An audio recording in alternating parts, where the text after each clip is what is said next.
নমস্কার বন্ধুরা, আশা করি তোমরা সবাই ভালো আছো। আমিও ভীষণ ভালো আছি। আজকে আবারও চলে এলাম আরেকটি রান্না নিয়ে, সেটি হচ্ছে লাউ।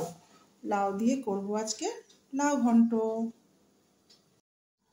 লাউ ঘন্টের জন্য লাগবে মুগ ডাল। এই মুগ ডালটাকে আমি শুকনো কড়াইতে টেলে নিয়েছি, এবার জল দিয়ে ভিজিয়ে রেখেছি। অল্প ডাল নিয়েছি, লাউ যেরকম তার থেকে অল্প হবে, পরিমাণ বুঝে ডাল দিতে হবে, অল্প দিলেই ভালো হয়।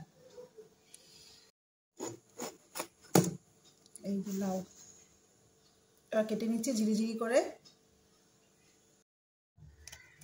বন্ধুরা, আমি এই বুকের অংশটা নেব না, কারণ এখানে খুব বীজ ভর্তি। আমার কর্তা আবার বীজ থাকলে খাবে না, কিন্তু এটা দিয়ে আমি আবার কালকে আরেকটা জিনিস করব। তাই আমি এগুলো ফেলে দিয়ে বীজগুলোকে একটু রেখে দেবো, ফেলবো না, বাদ বাকি অংশগুলো নেব। লাউ কাটা হয়ে গেছে, এবার কড়াইতে তেল দিয়ে দিলাম। তেলও গরম হয়ে গেছে।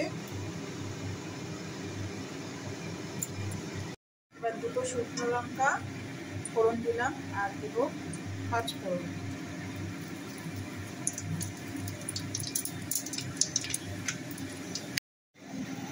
এবার কেটে রাখা লাউগুলো দিয়ে দেবো।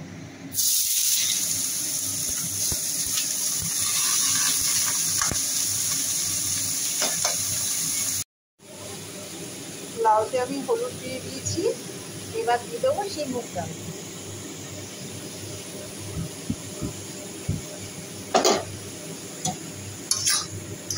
ভালো করে নাড়িয়ে সব কিছু মিশিয়ে দেবো একসাথে।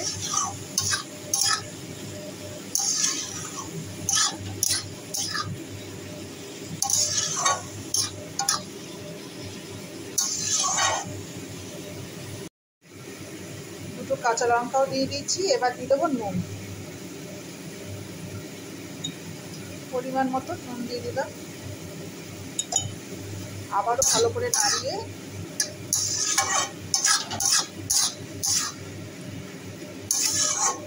ঢাকা দিয়ে দেবো সেদ্ধ হওয়ার জন্য।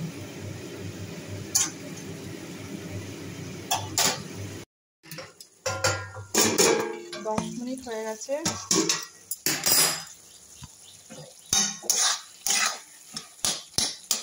লাউ সেদ্ধ হয়ে গেছে। এবার দেবো অল্প জিরের গুঁড়ো।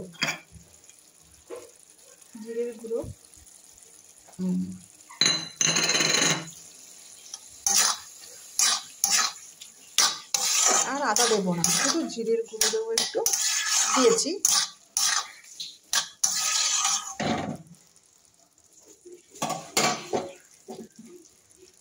এবার দিয়ে দেবো অল্প মিষ্টি আর হচ্ছে ধনেপাতা।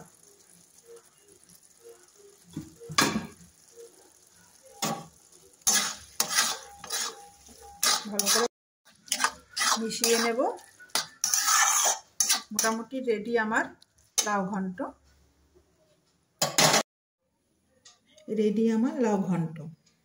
দেখো বন্ধুরা, দেখতে সুন্দর হয়েছে, খেতেও কিন্তু দারুণ হয়।